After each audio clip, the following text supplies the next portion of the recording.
Assalamualaikum warahmatullahi wabarakatuh.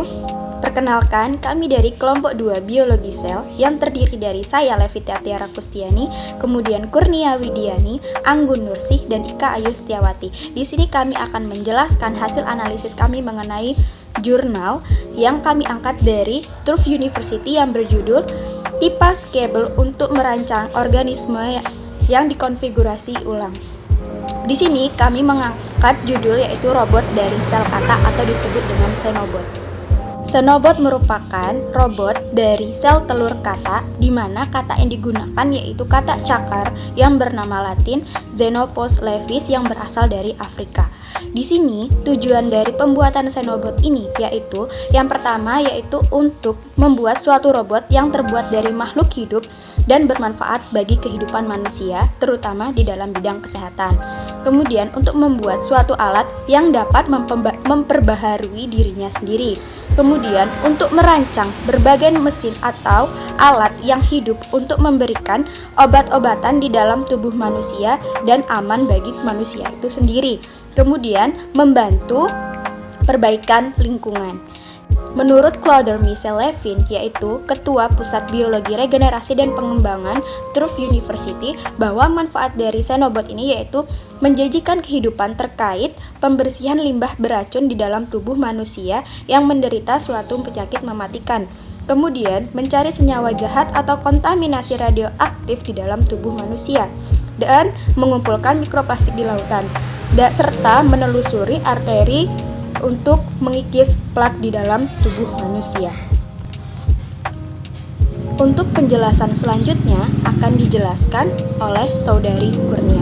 Kepada Saudari Kurnia disilahkan.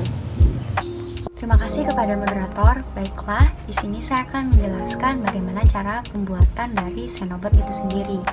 Untuk membuat Xenobot itu sendiri, para tim peneliti menggunakan superkomputer untuk menguji ribuan desain acak makhluk hidup sederhana yang dapat melakukan tugas-tugas tertentu. Sebelumnya, komputer tersebut telah diprogram dengan menggunakan AI atau algoritma evolusioner untuk memprediksi organisme mana yang mungkin akan menampilkan tugas yang bermanfaat seperti bergerak menuju target. Robot yang ditemukan ini dibuat dari sel kata cakar Afrika dengan nama Latin Xenopus levis. Nah, oleh karena itu robot ini dinamakan dengan Xenobot. Walaupun berasal dari sel katak, namun Xenobot ini tidak menyerupai seekor amfibi. Robot ini berwujud seperti gumpalan kecil baru yang kurang hanya 0,04 inci atau sekitar 1 mm. Samret Manyan yang merupakan seorang kandidat doktoral dan rekan dari Bongard menjelaskan bahwa tidak ada kontrol eksternal dari remote control atau bioelectricity, yaitu Xenobot yang hanya bekerja secara otonom. Pertama adalah merancang berbagai desain menggunakan algoritma evolusioner untuk menciptakan ribuan desain kandidat dari bentuk kehidupan baru dengan bantuan superkomputer. Selanjutnya, secara komputasi, berulang-ulang menyusun kembali beberapa ratus sel yang disimulasikan menjadi berbagai bentuk baru. Dan akhirnya, pengaplikasian desain yang paling layak pada sel-sel katak. Sel punca yang diperoleh dari embrio spesies katak Afrika atau Xenopus levis dipisahkan menjadi sel tunggal dan dibiarkan berinkubasi. Kemudian, dengan menggunakan forceps dan elektroda berukuran sangat kecil, sel-sel dipotong dan disatukan di bawah mikroskop sesuai dengan desain yang telah ditentukan oleh komputer. Sel-sel kulit katak tersebut akan membentuk arsitektur yang lebih pasif, seperti perancah untuk menopang strukturnya. Sementara sel kontraksi otot-otot jantung berfungsi untuk mendorong Xenobot melakukan pergerakannya. Dibantu oleh pola pengorganisasian diri yang spontan, memungkinkan robot ini untuk bergerak secara mandiri. Organisme yang dapat dikonfigurasi ulang ini terbukti mampu bergerak secara koheren dan menjelajahi lingkungan berair selama berhari-hari, bahkan berminggu-minggu. Ia mendapatkan tenaganya dari energi yang tersimpan dalam bentuk lipid dan protein. Terima kasih kepada Saudari Kurnia atas penjelasannya. Penjelasan selanjutnya akan dijelaskan oleh Saudari Anggun Nursih. Kepada Anggun Nursih disilahkan. Materi selanjutnya yaitu Xenobot yang dikembangkan melalui sistem algoritma. Algoritma ini berevolusi pada populasi yang awalnya acak dan mengembalikan desain terbaik yang ditemukan. Algoritma ini dijalankan selama 99 kali dimulai dengan populasi acak yang berbeda, menghasilkan beragam desain berkinerja dalam siliko. Desain berkinerja kemudian disaring oleh kekuatan untuk modulasi fase acak dari sel kontraktil mereka dibangun in vivo menggunakan pengembangan kardiomyosit xenopus dan progenitor sel epidermis dan ditempatkan pada permukaan cawan Petri, di mana perilakunya diamati dan dibandingkan dengan perilaku yang diprediksi desain. Desain yang berhasil melewati filter build kemudian dibangun dari tisu hidup. Sel induk berpotensi majemuk pertama kali dipanen dari tahap blastula xenopus laevis symbrios, dipisahkan dan dikumpulkan untuk mencapai jumlah sel yang diinginkan. Mengikuti periode inkubasi, jaringan agregat kemudian secara manual dibentuk dengan pengurangan menggunakan kombinasi forceps bedah mikro dan elektroda Cauter.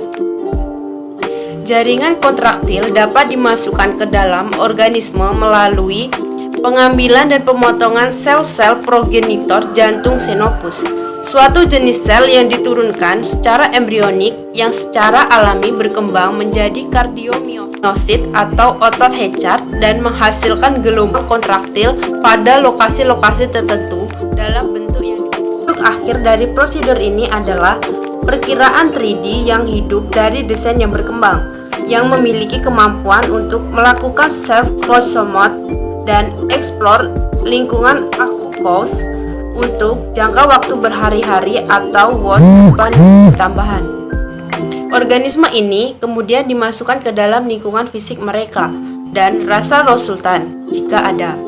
Kemudian dibandingkan lagi sebelum disimulasikan untuk menentukan apakah atau seberapa baik perilaku ditransfer dari siliko ke vivo.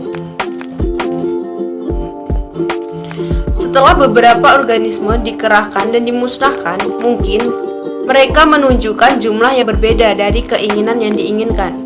Pola umum di antara sistem yang berhasil disaring menjadi kendala dan dipasok kembali ke Anyway evolusioner yang sekarang melingkupi desain yang tidak hanya performan. Hal ini meningkatkan kemungkinan keberhasilan upaya dosing to deployment yang terus-menerus. Organisme yang dapat dikonfigurasi ulang dikembangkan untuk menunjukkan 4 perilaku yang berbeda, yaitu penggerak, manipulasi objek, temper objek, dan perilaku kolektif. Untuk mencapainya, pipeline dipekerjakan 4 kali. Terima kasih kepada Saudari Anggun Nursi atas penjelasannya. Penjelasan selanjutnya akan dijelaskan oleh Saudari Ika Ayu Setiawati. Kepada Saudari Ika, disilahkan.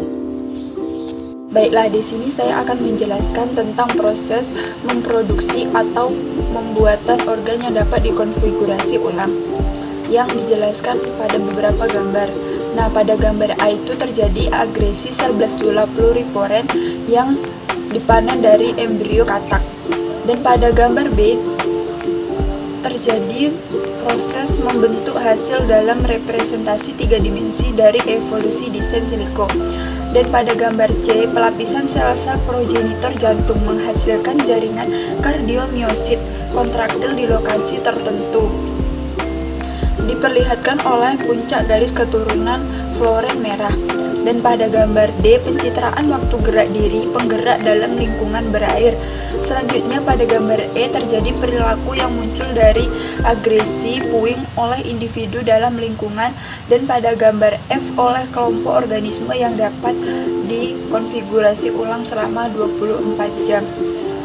Baiklah, itulah hasil pemaparan mengenai jurnal yang telah kami analisis. Dapat kita ambil kesimpulan bahwa Xenobot ini merupakan robot yang dibuat dari sel telur kata yang bertujuan untuk membantu kehidupan manusia, khususnya dalam bidang kesehatan dan lingkungan.